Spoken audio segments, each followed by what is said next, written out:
Good afternoon, everybody. My name is Donna, and I'm your host of Donna's Edge Talk Show, where truth matters. Thank you so much for watching every day, Monday through Friday, beginning at 1 p.m. Central. If you want to watch us on television, that's on Abundant Television, found on Roku, Apple TV, and Amazon Fire.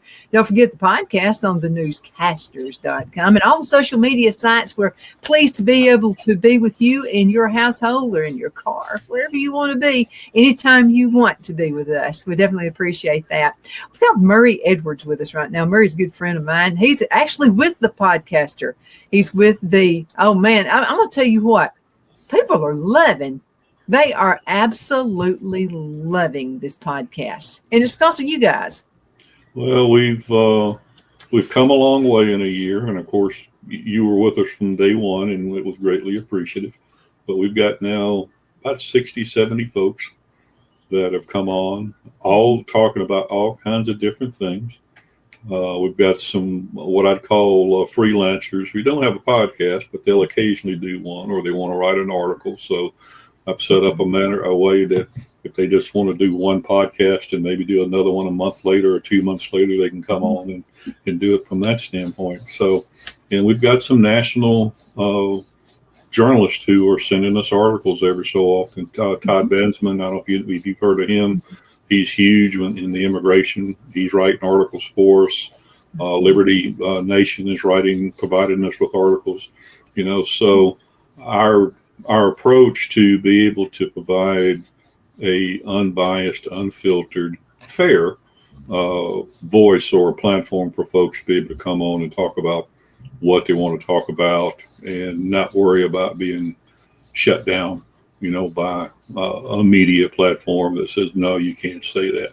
To date, the hundreds of thousands of podcasts, I guess, or I won't say 100,000 podcasts, but of the hundreds and thousands of podcasts that we've put out, we've only had one that somebody tagged. And I guess after they listened to it for a second, they turned around and said, no, it's okay. So we try to phrase things and position it to where when they run the censor tag on it, they don't catch it and it's able to get out there. So, but we continue to grow.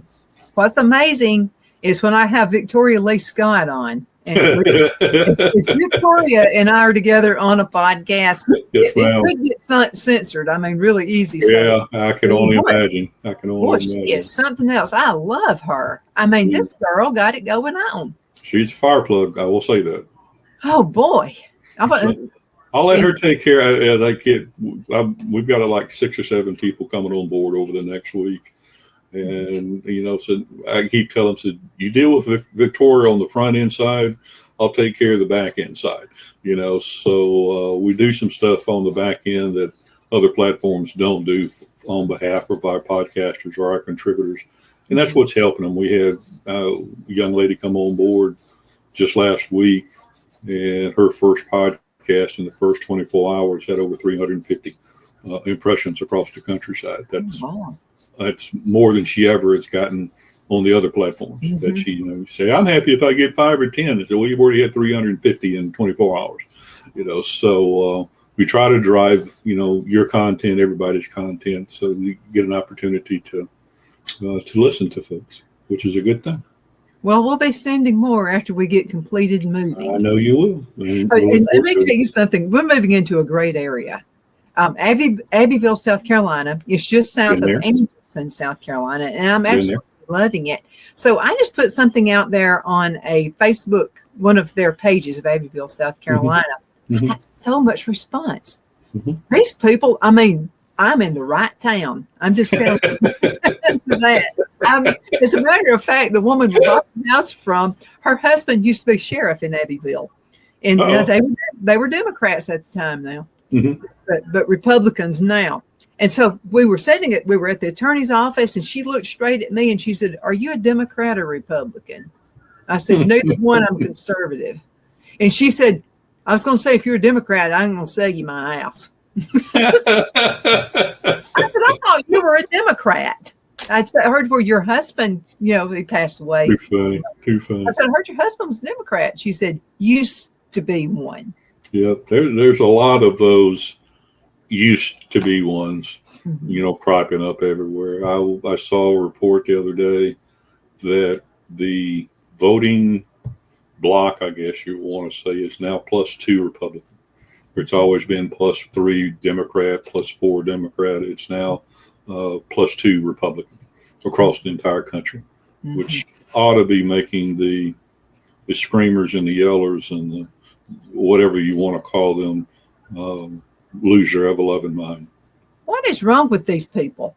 I mean, people are out there literally screaming. Now, I didn't like Joe Biden, okay? I prayed for the dude every day because I didn't want to lose my business. Sure. Now, I was afraid that's what was. I wanted him to do a good job.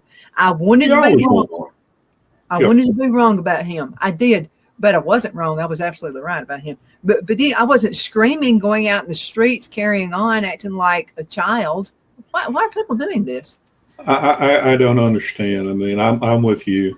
You want the gentleman or whoever is in the White House, you want them to be successful, because if they are successful, the country will be successful.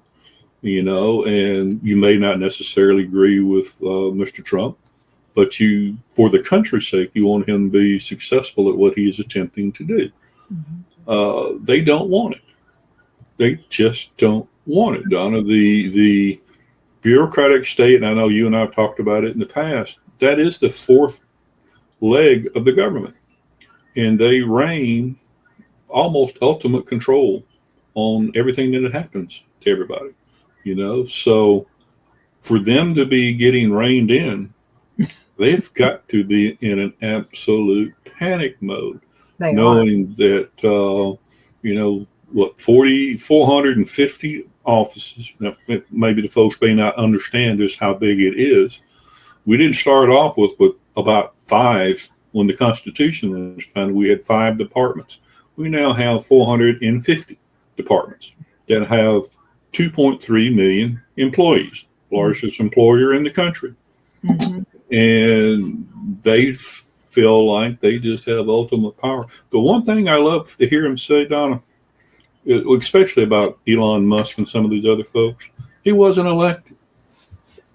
I got an argument on that. We didn't elect Mr. Musk. And I said, and I got into a little discussion with somebody the other day, and I said, well, you also didn't elect Fauci. You also didn't elect, some of these other people who were making all these rules and regulations. How about Hunter Biden? Who actually elected Hunter Biden? He had too much control. So don't give me this nonsense that he wasn't elected. The president under this Article 2 has ultimate control, ultimate power, and he or she can appoint anybody that they feel fit, and they work on behalf of the president. Just like everybody in these bureaucratic states work on behalf or the pleasure of the president. And you've got all these unions and whatnot trying to say, well, he can't fire people. Yeah, he can. He has the authority to do so. And it's no different. You've run a business. I've run a business. You do an audit. You find out what's working, what's not working. Or I've worked with people who have done the same thing. I've been part of large audits of large corporations. You take a look at something. If it is working, it works. It's fine. You keep it in place. If it ain't working, you get rid of it. And unfortunately, people may lose their job. And that's a shame. But for the press, I know you've seen it. I've seen it. I imagine everybody that watches the show, the media has gone absolutely nuts over all these public sector people who have lost their jobs. I didn't see them yell and scream and fuss and riot. I won't say riot, but protest in front of buildings when 10,000 people got laid off and the pipeline got closed, or when Big Lots shuts down 50 some odd stores. Nobody in the press yells and screams about that, but that one individual, in some agency, someplace loses his or her job, they've got to bring it up all over the news and say, well, he's just tearing the country apart. No, he's pretty much doing exactly what he said he was going to do on the campaign trail. If you listen to him, I haven't seen him deviate from anything so far that he promised he was going to try to do while he was on the campaign. Well, I mean, a business owner will make decisions like you said earlier. Okay, so we had 8 Nextel stores in Alabama, and we had this for quite a while, and that was a lot of work. I'd not do that now, but anyway, sure. It worked back in the day. And so we had opted for a multi-line phone system in the home office. Mm-hmm. And so we were talking about that, and we went on ahead and got it. Well, after about 2 years, we expanded and did something else more in-house with each store.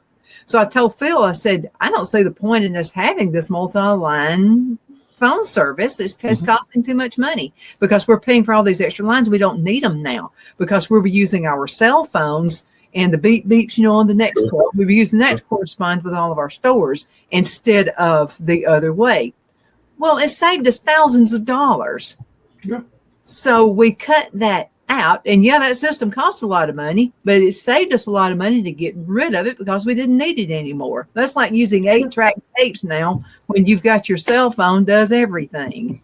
I mean, why would you do that and have to tote around a bunch of 8-track tapes? You got a little mini supercomputer in the palm of your hand nowadays. Yeah. So, you don't need all that garbage. It's amazing. So let's talk about some of the people that Trump has put in place. And I'd like to talk about Kennedy first. And the reason I want to do this, apparently my entire life since high school, I've been against the government. Okay. So my grandmother, I graduated from high school back in 1977. My grandmother took the swine flu shot. We're talking about a very active woman, was around. She could run circles around all of her teenage grandkids. Okay. She never tired out. So she gets the swine flu shot, starts acting weird. Like my aunt called and said, something's wrong with mother. She's acting like a drunk woman. She was staggering all over the mall. They went to the mall and she said, she's not acting like mother. She's acting really, really weird. Right before she's going to take her to the doctor, she has a stroke and she dies. We all know, the whole family, it was that swine flu shot. And then all of a sudden, other elderly people were dying from taking this swine flu shot. Sure. Do you think all these things are just about to be exposed now with Kennedy in place? I certainly hope so. I certainly hope so. And I think that's what's got a lot of the people at HHS scared. Because when you find out where some of the money that had been allocated to NIH and some of the things that NIH was doing, some of the programs that they have rolled out, we can only hope so, because I think the American people are just tired of being lied to, plain and simple, lied to. And as they dig into it deeper, the more corruption is going to show up. And some of these, I listened to some of the hearings when Fauci was doing it, some of the other people were doing it during the COVID era. And you could look at him and listen to the way he was saying things, that he's not being truthful with his statements. Now, the key thing now is, being that he's been given a preemptive pardon, he's not protected anymore. So, and none of them are protected anymore. So I would suspect that this, I don't know whether the House is going to do it first or the Senate's going to do it first, but I think they're probably going to bring in some of these people from HHS that have been given these preemptive pardons and going to have to ask good questions. They can't hide behind the Fifth Amendment anymore. They have to come out and say it, because a preemptive pardon basically suggests that you're guilty of something. You wouldn't accept the pardon. Otherwise, I'd be, hey, I've done nothing. Yeah. So they're no longer protected by the Fifth, so they can't claim it. So if they lie, then they put themselves back in jeopardy again. So I can only hope, and I'm sure most American people out there that really want to know what's going on, they're going to dig into it. They're going to find out some of these medications that they're putting out. I saw a medication the other day on TV, and I looked up the side effects to it. Oh my dear God, gee whiz. It took them longer to talk about the side effects than did what good it does. There's one of these, Ozempic and all these folks who have come out now with a pen to lower your diabetes and lose weight. This was an alternative to Ozempic. I never heard of it before. And the side effects were 2 pages long. When you pull it up to take a look at it, here's what it's here to help. But by the way, here's almost 2 pages of potential side effects on it. However, I've always found this interesting. First of all, I can detect when I'm being sold something, and the whole COVID thing, it was like we were being sold. Well, my brother got hooked up into it and shamed my husband and me like crazy for not getting the jab. And we didn't get it. We never got it. Never got a jab. Never got it myself. But he.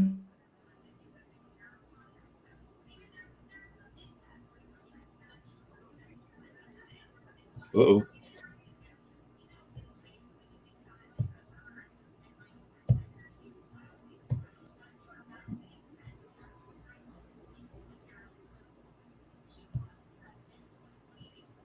Lost Donna.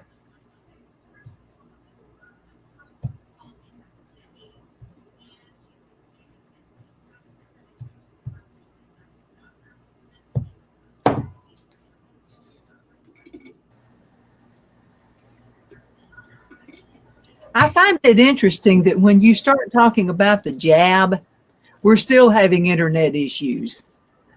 Yeah, can you hear me, Mary? Oh, I can hear you now. You froze there for about 25 or 30 seconds. We both froze. We were both froze in time. But that's okay. The truth will stand. The truth will stand. Yeah, it's, there's several things I hope Mr. Kennedy does. First off, I hope he gets drug companies to stop advertising on TV. I think that starts a lot of some of the nonsense. Oh, that's such a wonderful pill. That's such a wonderful drug. And I hope he stops that. And he's got to dig into the welfare of the kids with the kind of foods that are being given, the processed foods that you go to the grocery store and buy, all the junk that's in them. I mean, you've seen the reports. I've seen the reports. The number of children now with autism is up just where it used to be, 1 in every 10,000 children. It's now like 1 in every 35 or 40, and it's just crazy out there. You're right. Those are the exact words. So I hope he's going to get in there and just absolutely clean house. I'm sure there's, as I say, there's some wonderful people who work for the government. There are, but there's a lot of not so wonderful people, and the other day there was a couple of these protests around the country where the bureaucratic folks are out yelling and screaming, we don't want to lose our job. I'm sitting there going, so on your day off during clock time, you're out there yelling and screaming, saying, don't fire me, but you're not working, or what they say, 6% of the federal government now actually goes into an office. So I think we froze again. We did.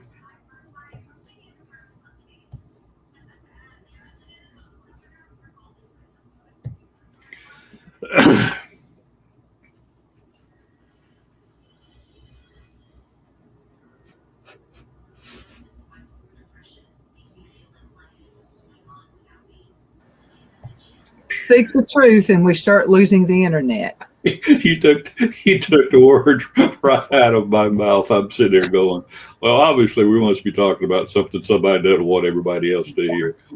This has not been happening. I've been recording all day and this hasn't been happening all day.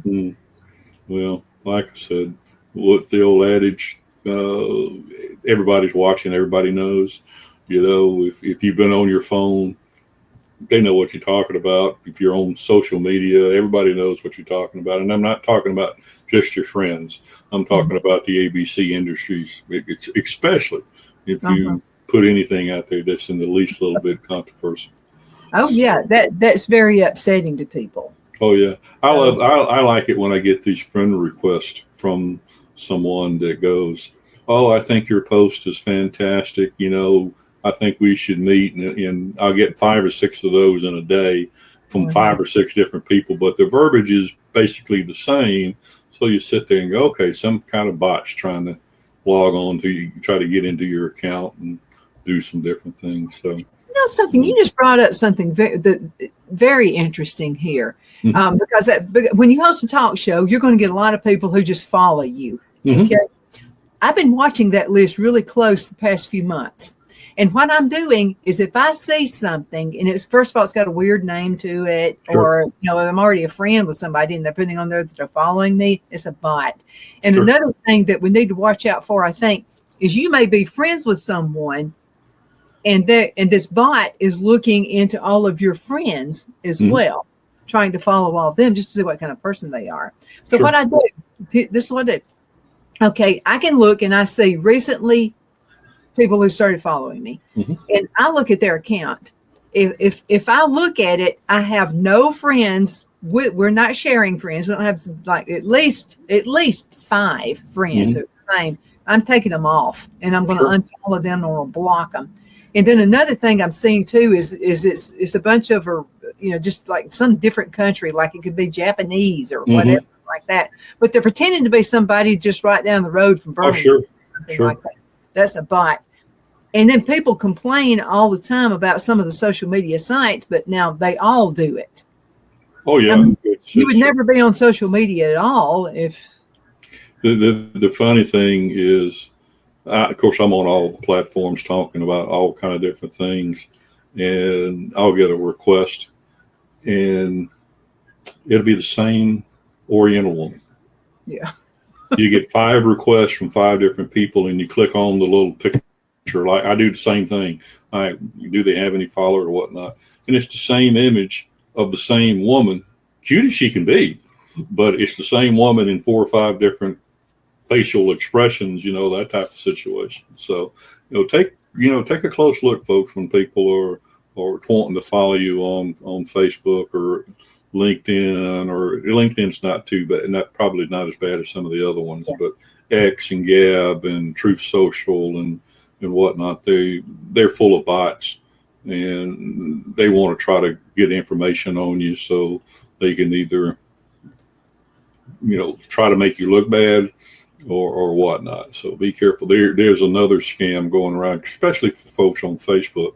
If you've got a page, there's now a group out there that will send you a message that basically says you're violating trademark rules. Yeah. Or copyright rules. Yeah. Music on whatever. Yeah. So click on this link and, provide the necessary information, because we know it would be terrible for you not to have your page on our network. Yeah, that's a scam, folks. They're trying to get information. They'll take over your page. I know someone it happened to. They take over your page and just try to embarrass the what out of you. So don't fall for it. Delete it and be done with it. Yeah, be done. And again, if you have no mutual friends, let it go. Block them like ASAP. I know one of my friends, or several of my friends, one time started sending me emails. You better look at your page. And I hadn't looked at it because I'd been taping all day. Somebody put a bunch of nude stuff on there on my page. Made me so mad. And then I looked, and you can look at their profile, and you can tell they're fake. You know who's doing it, but you can block them. I mean, it'll take a process, because it's like almost a spider web where a whole bunch of people got together and they're doing this to you. But you can do it. You can get rid of all that nonsense. Yes, what I get a lot of is even on email, and on email where and I'll get like 5 at a time of PayPal saying, I get a bunch of that nonsense. So this is what I beg everybody to do. I talk about it almost every show. You need to do this. If it's something, it looks like it's from your bank and they tell you to click on a link or it's PayPal or anything like that, don't click the link. The best thing to do is get the official number and don't go with the telephone number they give you either. That's another setup for you to get everything you want. So the best thing to do is if you bank with, say, Bank of America, and you get that, call Bank of America, like their toll-free number. Call them directly. Don't click on links.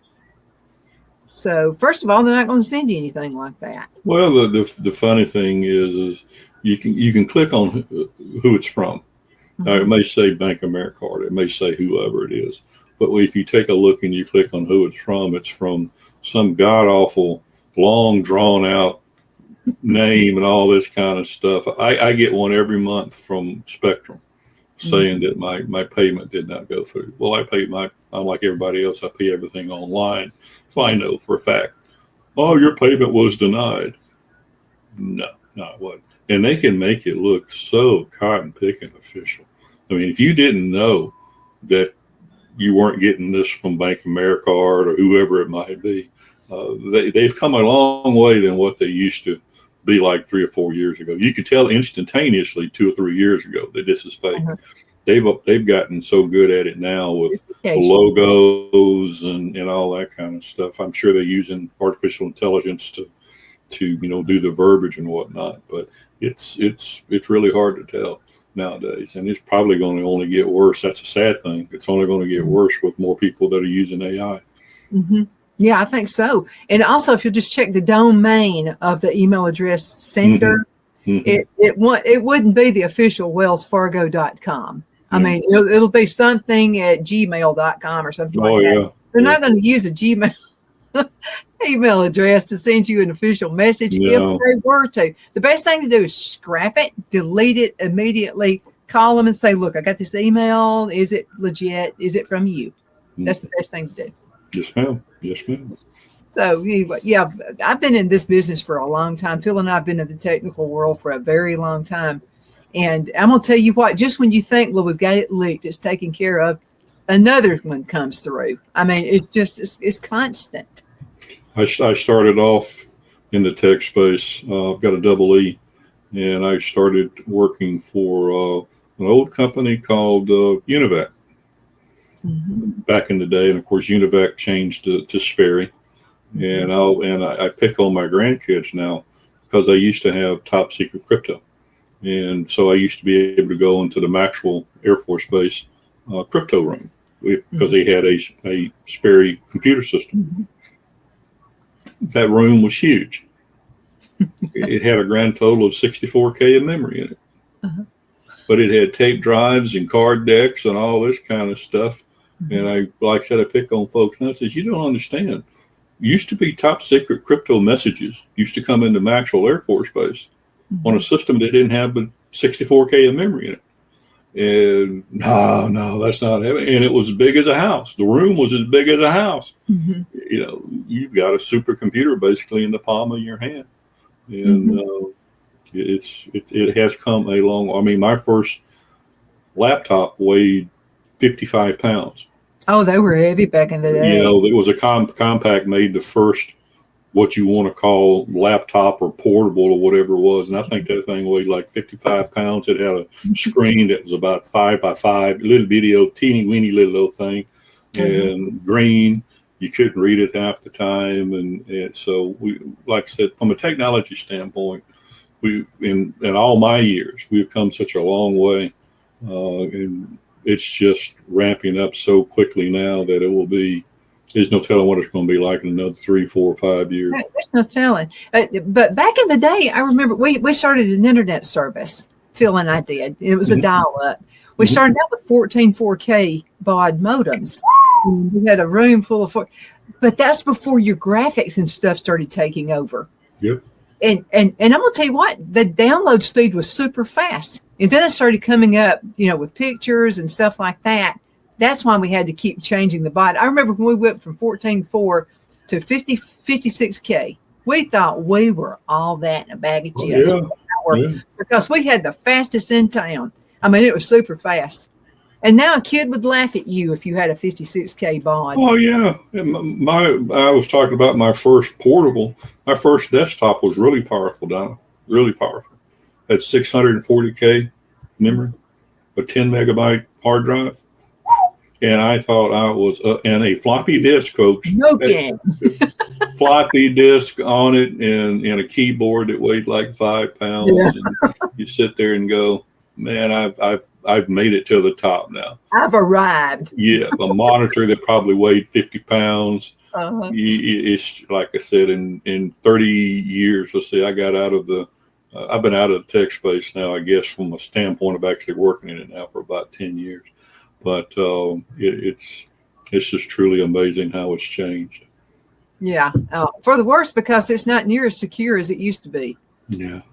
No, and it gets back to, we were talking about, some of the stuff going on with the bureaucracy, the comments that, we're letting 17 and 18-year-old kids take a look at what's going on, all this kind of stuff. And you sit there, and I responded to somebody the other day and said, do you not realize that everybody anywhere who wants to know anything about you can find it? Uh-huh. Don't think that some 18 or 19-year-old that's sitting behind a desk is going to want your information, because the bureaucratic state has already shown that they don't care about your stuff, because they've got bureaucrats who are looking at your data every cotton picking day of the week, and can, just like when they shared the guy from the IRS that leaked out Trump's tax reports back, when he first ran. You sit there and go, so it's terrible. There is no secrets anymore. If there are very few. And it's a huge organization too, with the fraudsters who are out there. I mean, This is like a money making machine. I mean, it really is, where they're getting people's information. And I've told my mother like 10,000 times, be careful who you select, who comes in. Not everybody's going to be your friend on Facebook. There's so many fakes. Sure. And so, I mean, I have to get on her all the time, and I'll say, Mother, that's a fake. Can you? And one way you can find out a fake account and where they're really from. Are they really from the United States? They say they are. They say they're from just right down the road from you. If you'll look at their likes, and if it has a bunch of stuff from Africa or stuff like that, I mean, you can bet they're not from here. Yeah. So, I mean, there's so many things that we just need to be wise about. Yes, ma'am. Yes, ma'am. Absolutely. I agree. Murray, what I make one statement before I know we got to take a break, but with all the folks saying that there's this young group of kids, 17, 18, 19, 20 years old, they failed to realize that the majority of the young men who signed and wrote the Declaration and the Constitution, there wasn't but 3 of them that were over 25 years old. Mm-hmm. The oldest one was Ben Franklin. I think he was like 80. There was a bunch of them that were 17, 18, 19, 20 years old that wrote the Declaration of Independence and the Constitution of the United States. So to sit there and begrudge a bunch of young men who are geniuses, and if they're tied to Mr. Musk, they are not stupid people. Mm-hmm. In no way. So that just came to mind. I wanted to bring that up real quick. I totally agree. And there are some young folks that I saw at Trump rallies and it's nothing like you said, it's just old white men who go to these rallies. That's all you hear from some of these people on the left. No. I saw tons of young people out there, and there was no fighting. There was no begrudging. There was nobody crying. There was none of this nonsense going on. They weren't screaming, just having a good time. Yeah. We were all laughing, doing bumps and all this kind of stuff with each other. People I didn't even know. Yep. So, I mean, it's just a good thing. It was a good place. Let's go into a commercial break, and we'll be right back in just a minute. Everybody hang in there. Queen City Used Car Sales has been serving drivers in the Northeast Alabama area for years with a quality selection of late model used cars, SUVs, and pickup trucks. On top of our extensive selection and competitive prices, we offer professional auto financing services for used car buyers of all credit levels. Whether you've just begun your search or you're ready to secure your next vehicle, at Twin City Used Car Sales, you will drive away with the vehicle of your dreams. The sales and finance staff at Twin City Used Car Sales looks forward to serving you, and you can apply for financing online before your visit to our used dealership in Gadsden, Alabama. Check us out on the web at twincityusedcars.com or go by our location at 901 First Avenue, Gadsden, Alabama. We sincerely look forward to serving you. Good afternoon. We're back. My name is Donna, and I'm your host of Donna's Edge Talk Show, where truth matters. Thank you so much for watching every day, Monday through Friday, beginning at 1 p.m. Central Time. That's 2 Eastern Time, as I get to ride home with you in the afternoon. You know what? You can find us on television syndicated, found on Abundance TV, found on Roku, Apple TV, and Amazon Fire. And don't forget the podcast on the Newscasters.com. While Murray Edwards is with me right now, a good friend of mine. Murray, podcasters, the Newscasters are doing great. What's the secret? Free speech. I feel free. Yeah, to allow folks to, as long as they don't get ugly and nasty, and as long as they don't share stuff. I'm nice. Yes, ma'am. You can come on and talk about whatever you want to talk about. We have people talking politics. I do 2 shows on politics. One about the state of Alabama and another one about the national picture, as you call it. But we've got radio disc jockeys who are coming in doing their shows from all over the country, talking about what's going on in their little part of the world. We've got freelance journalists who are doing articles for us, talking about things that it's fine on their website, but they can't get it out any further. It doesn't go any further than their website. So they give it to us and we push it out for them. So that we've got some people doing some wonderful inspiration shows. Alveda King is on the platform now with her show called The Vision, and so it's just grown, I guess, more rapidly than we had hoped it would, and it's being accepted. I know we're working on. I think we had 45 or 50 people who contacted us over the last 2 weeks that are interested in, having what we call a studio for their, and one thing that we do is you can either do audio, you can do video, or you can write an article.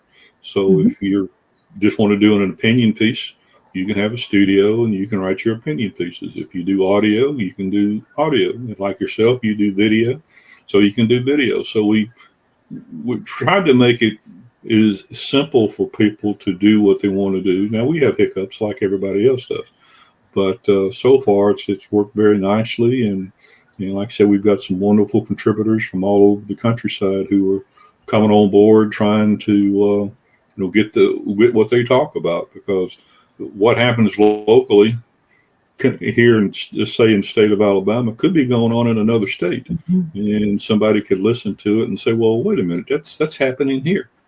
So if we've got people of all senses. We've got professional journalists. We've got freelancers. We've got what I call citizen journalists. And, sometimes they want to do anything, but they feed us the information and we do everything we can to try to get it out. So I think that's what's been our success on the front end side. We just hope we can continue to grow it.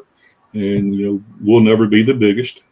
But the content that we'll provide out there will be, I think, very valuable for people who are trying to find the truth on something, because everybody that is on the platform is telling the truth. I mean, they're just laying it out there. Here's what's happening here. But some do it with a wonderful sense of humor. Will Anderson, I know you know Will. Will show's great. He does 2 or 3 a week, and it's some of the funniest political stuff you'd ever want to listen to. But he gets to the point when he does his shows, and several other people across the countryside are the same way. So we're happy. We continue to grow. We just hope we're hitting the right nerve with folks. I think with Mr. Trump coming in and is going to stop some of the things that has been going on. I think it's just going to expand even further. Oh, I think so too. Something that you just made me think of something. Someone was talking with Mr. Caffey of Chick-fil-A years and years ago. Mm-hmm. And they said, Mr. Caffey, you're number 3. You could be number 1 if you were open on Sunday. Mm-hmm. And Mr. Caffey said, being number 3 is not bad. Mm-hmm. So, and then that way you had a day off, not working on Sunday. There you go. Everybody deserves a day off. And Hobby Lobby's the same way. Hobby Lobby probably could be much bigger than they are, but they're the same way as Chick-fil-A. They're closed on Sunday. I think they're as big as Michael's is. I think so. But something about the Newscaster studio too that I've recognized is that there's some kind of a flow, and I think it has to do with the management. I think it's you and Victoria, Mr. Day. So you guys are like on the same wavelength, and we all know that, and it just makes it a lot easier for us. I will say, to get the 3 of us, you're absolutely right. We're pretty much all on the same page.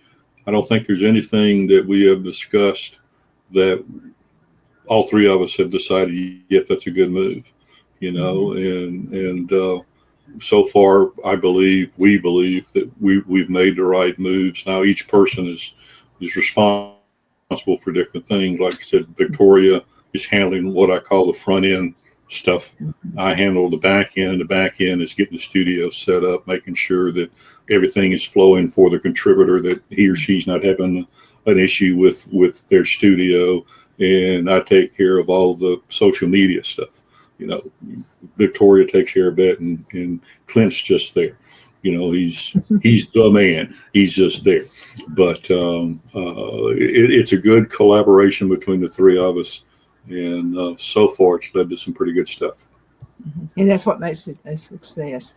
Let's talk a little bit about Alabama politics. Okay. And I know you and I, because it's getting a little bit closer to the governor's race. Yes, ma'am. Whose names are in the hat right now that you know of? Well, Ainsworth's going to be for sure. There's some question marks as far as governor is concerned. Rick Pate, I think, is still trying to decide whether he's going to run.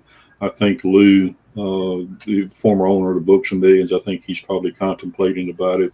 The young lady who was an ambassador for Trump, I think she's hoping to be get another ambassadorship role. So I'd be somewhat surprised.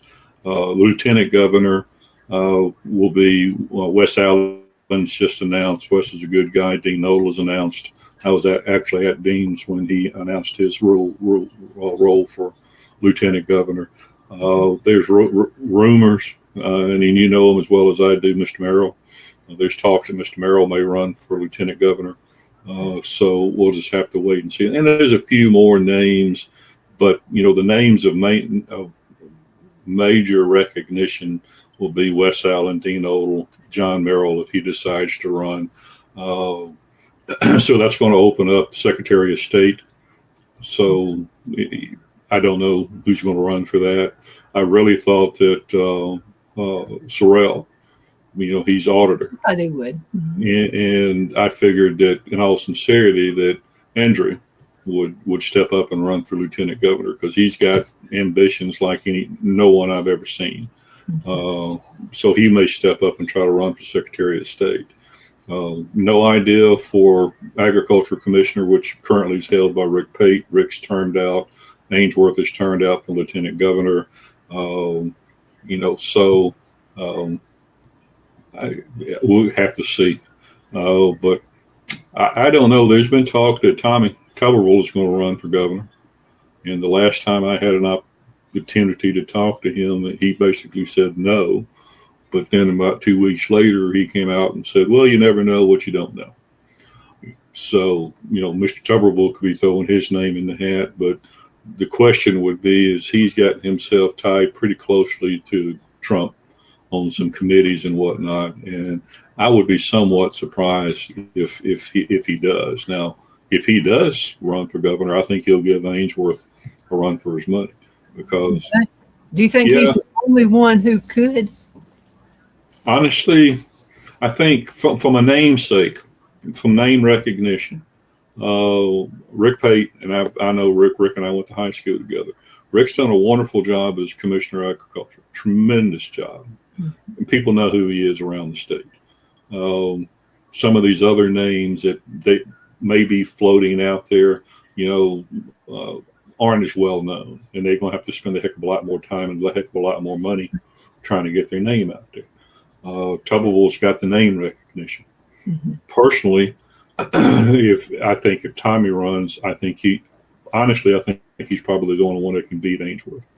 I think Ainsworth this is just my own personal opinion. I could be totally surprised, but I think Ainsworth is a shoo-in. He's bid his time for, years and years and years. He's been building his machine in the background for the last 4.5, 5 years. Mm-hmm.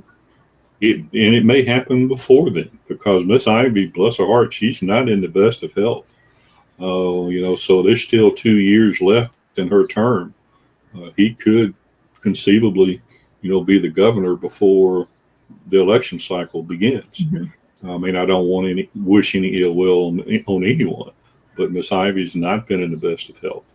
And hopefully she'll make it through the next 2 years, but you just don't ever know.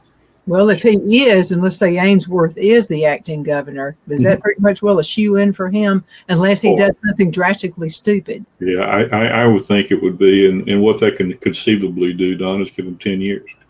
Mm-hmm. Because if someone, and it's like that's what happened with Ivy. She came in during the last year and a half or so of the term. That way, she finished that up. How she ran for 2 more terms, so conceivably, if there's less than 2 years left in the existing, and that's the way any of them, there's less than 2 years left in their particular term, then whoever steps up could finish that up, and then they could run 2 more times. But I think Ainsworth had planned on running last time, because Ivy had been somewhat slow in making her announcement. And then when he had an event out and up where he lives, she came to the event and she announced that she was going to run for governor. And then he in turn announced basically at the same time, I'm running for lieutenant governor. So he's been building what I call his machine now for at least good 4.5, 5 years. So he's got his supporters, he's got the money he needs, he's got the backings he needs, he's got the lobbyists that he would probably need to have support him to get in there. Now, what he'll do with the first term is an entirely different situation. Mm-hmm. But honestly, I think he's going to be very tough to beat. I would love to see John Merrill run. I don't know that it's his time yet, but John's going to run for, you and I both know John's going to run for something. Don't know exactly what it's going to be. I mean, there's not an event that I go to that John's not there, smiling and shaking hands and whatnot. So he has to be setting himself up, I would think, for something. Mm-hmm. Personally, since he's out of the Tuscaloosa area, I would love him see him go after Terry Sorrell, Sewell, go after District 7. Mm-hmm. But she's got a bank of money for herself, and that's something that the Republican Party here in Alabama is going to really have to figure out what they're going to do. Is how they're going to address District 7 and District 2. Because now they're both held by Democrats, and both of them have voted against legislation up in Washington that they probably shouldn't have voted against, but they did. But we'll just have to see hopefully somebody with some name recognition, somebody who's got some money, even though Caroline did a pretty decent job, she was still new to the wonderful world of politics when she ran against figures. So whether she'll, take a look at it, I don't know. Now, her name is mentioned for Attorney General, so she may run for Attorney General. There was talk that Senator Orr was going to run for Attorney General, but he said, no, I'm not going to do it. So there'll be names floating around. I would say the May-June timeframe is when most people will start you'll start hearing, because that's when they can announce and get everything set up for their campaigns and whatnot. So we'll just have to see. It's going to be a fun time down in Montgomery for the next, let's see, they're in day 9. So they got 29 more legislative days, 21 more legislative days. And so it should be fun down in the lovely city of Montgomery for the next couple of months. What do you think the goal of Nathaniel Ledbetter is? I mean, what's he shooting for? I don't really know. There was some really important legislation last year that he stopped. And there's some important legislation going on right now. I don't know if anybody's heard the term of PBMs, pharmacy benefit managers, and how their organizations are affecting independent pharmacies, little hometown pharmacies, the way that they reimburse. There's 2 bills that are in the House. They're in committee actually on Wednesday of this week. And, you got a large group of people who are supporting Senator Stutz on SB 99. And you got a large group of people who are supporting Jones on SB 93. There are some differences, but the pharmaceutical group has basically thrown their support behind 99. So we'll just have to see. But, gambling's coming back into play. Apparently, probably either right before the spring break or right after spring break, the PCI group is going to probably bring, gambling back into it. Do I think he has higher aspirations? Possibly. He's not prepared right now. This is just my own honest opinion. He's still got to get the House together. He's still got to be a good leader of the House. There's been some really not so good things occurred over the last 2 years. He's got this year, next year. So there's not been, again, this is just my opinion, a very cohesive legislative session so far with Mr. Ledbetter as the Speaker of the House. Now, I'm sure he will deny that, but I would think a lot of people would probably feel that way. They may not be willing to come out and say it. I don't care. Well, what does he need to change? Because it just feels like you want it to be, you'll never be united as long as you have Democrats and Republicans. But now, the one thing you can say about Bill Clinton, he did try to reach across the aisle. That he did. And it was probably just to reach at their wives. But anyway, he did try to reach across the aisle. And I remember him saying, boys, we're in this together. I remember seeing that. It takes a little bit of that to reach across the aisle, Well, the problem we have here in Alabama, we have a supermajority at all levels. We have a supermajority at the executive level, all Republicans. We have a supermajority in the House. Republicans are far outweigh the Democrats. Same thing in the Senate. Republicans far outweigh the Democrats. They really, in all sincerity, it's a bad thing to say, but they really don't need the Democrats for anything. They really don't. They can pass in the House anything they want to pass, and they can shut down anything they want to shut down. And if the leadership decides that this is we're not going to have it, it's put up by a Democratic bill. Figures put a bill in, talking about quick clicks or something. I can't remember exactly what she was putting the bill in, but it got shut down pretty quick. And she's got 2 or 3 other Second Amendment bills in. They're not going to go anywhere. Now, there's some good bills on the Republican side that they'll all hit the floor. I think right now there's 540 some odd bills. Now that's way down because typically over 1,200 bills are submitted, and they pass maybe 350 or 360. I think that's what they did last year. But I will say Ledbetter did put a kibosh on that, and he said, folks, we're not going to have 1,200 bills to take a look at because we can't get them all through committee. So that was a positive thing, from that standpoint. And he's made some changes in the rules, or I would say not him alone, but the legislative body has made some changes on how some of the bills get through. So they've tried to streamline the process, but it's still been, again, just my own honest opinion in talking with folks I know down there, it's not really been a cohesive, to me, this hasn't been really cohesive. And if he gets irritated at someone wanting to get a piece of legislation passed, it ain't going nowhere. He could have all the support in the world, but he'll throw it in his basket, and that's where it will sit. And that's what happened last year. There was a bill that was supposed to address this PBM issue. It got through the committee pretty handily. Never got out of his basket because some people. So why? I mean, why would that happen? It just does. I mean, and unfortunately, in some of these bills like this one, the lobbyists are deeply involved because they want things to say this. The people that they're lobbying for, the insurance companies, to PBMs and whatnot, they've got a boatload of money. And I'll just use the pharmacy thing as a prime example. Mm-hmm. The pharmacy organization does not, because it's homegrown folks. It's mom and pop pharmacies. They don't have a whole lot of money. I mean, yes, there are some large pharmacies out there, but they can't compete against the lobbyists. Sure. And when you get an organization like Blue Cross Blue Shield, who has boatloads of money, they can go get a handful of lobbyists and say, go shut this thing down.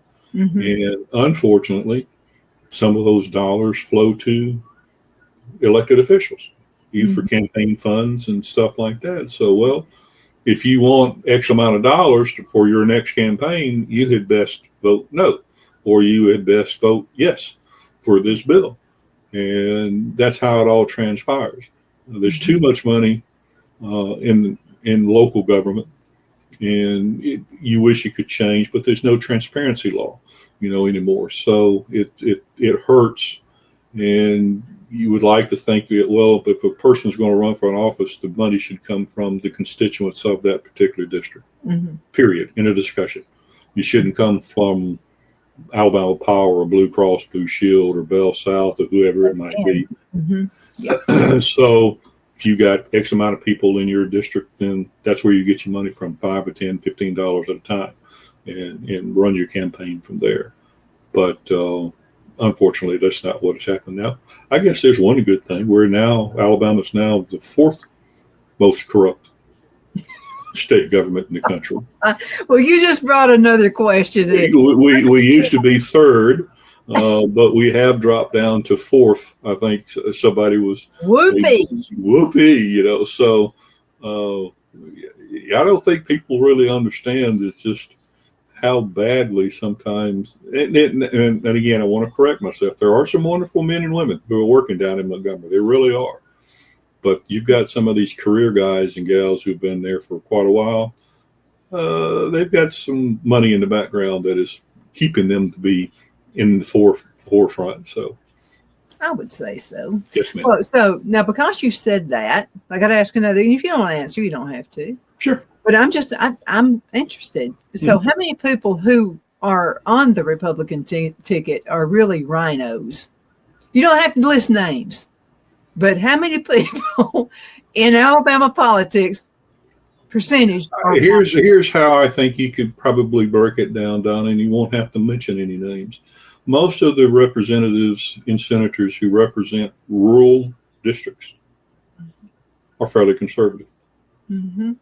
When you get into the purple cities, Montgomery's blue now, but Birmingham, Huntsville, Madison County, Mobile County, and you've got a representative or a senator who is representing a purple type district, that's where you have to be careful, because what they're doing is putting their finger in the wind, and they're going, who am I going to irritate the least on a piece of legislation? Am I going to irritate the people from the blue side of the aisle or the red side of the aisle? And in all sincerity, it doesn't matter what the bill looks like. It could be a good bill, could be a bad bill. Mm-hmm. But they take a look, they take a pulse of their district, and you'll find most of those folks are borderline rhino. Mm-hmm. And so all you do is take a look at who's representing places like Madison County, Montgomery County, Jefferson County, Mobile County. I said, like, when you get into the rural counties, most of the representatives and senators that I have talked to are extremely conservative. They truly care about their constituents and that they represent, and they'll stand for them. I've known several of them who have voted against pieces of legislation that would go against what would be best for their district, and they just get chastised for it.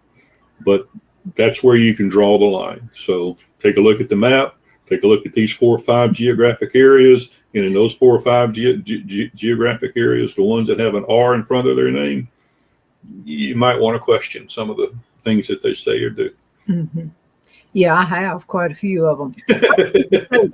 One that really I consider a patriot. He's not in office right now, and that's Tommy Haynes. I know Tom. Tommy's a good guy. As a matter of fact, there were so many times I thought you're too good a guy to be in politics, Tommy. He may be running again. I agree, Tommy. I ran into Tommy last year in Birmingham at the RNC, the Alabama RNC, and he sort of toyed around. I don't know whether he will. And Tommy's one that got himself in trouble because, again, he represented his constituents. When we start talking, we go back a few years for the gas tax. A lot of people don't realize that.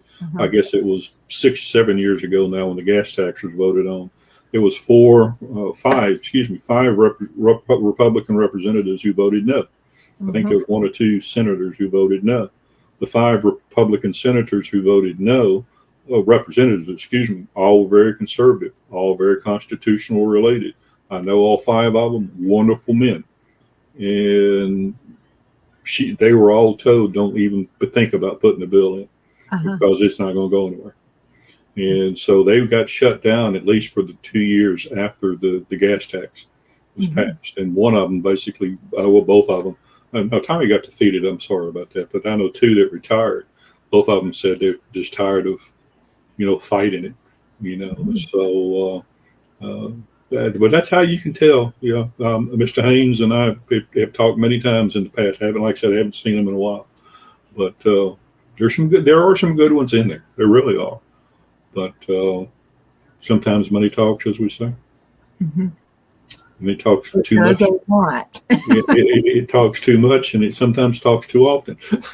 Well, even in Alabama politics, if you could be just dirt poor, and then win the election, and then go out being a millionaire in a couple of years, that's a little fishy to me because the salaries aren't that high. No, $45,000, I think, for a representative. I think senators may make a little bit more than that. But here in Alabama, I think a representative makes $45,000, and the governor makes about $145,000, something along that line. Sad thing about it, though, Donna, is there's some school board superintendents.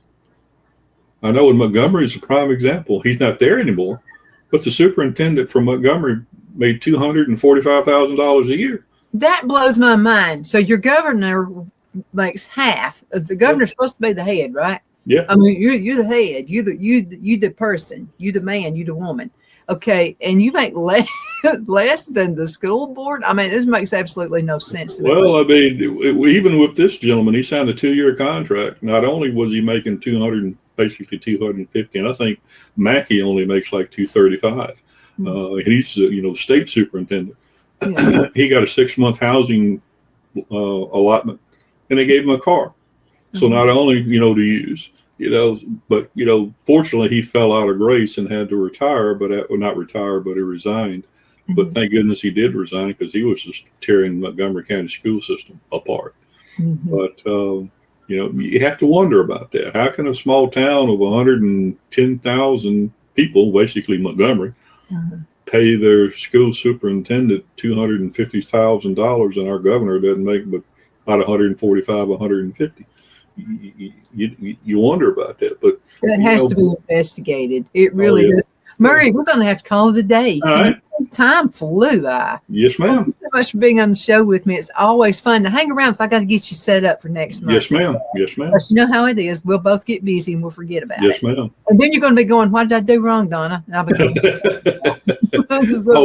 I hope everyone has a wonderful afternoon. I do too. And I can't wait to be with you all again on the next show. Continue sending emails, Donna@donnasedge.com. That's Donna@donnasedge.com. Great to be with you, Murray. You hang around, okay? Yes, ma'am.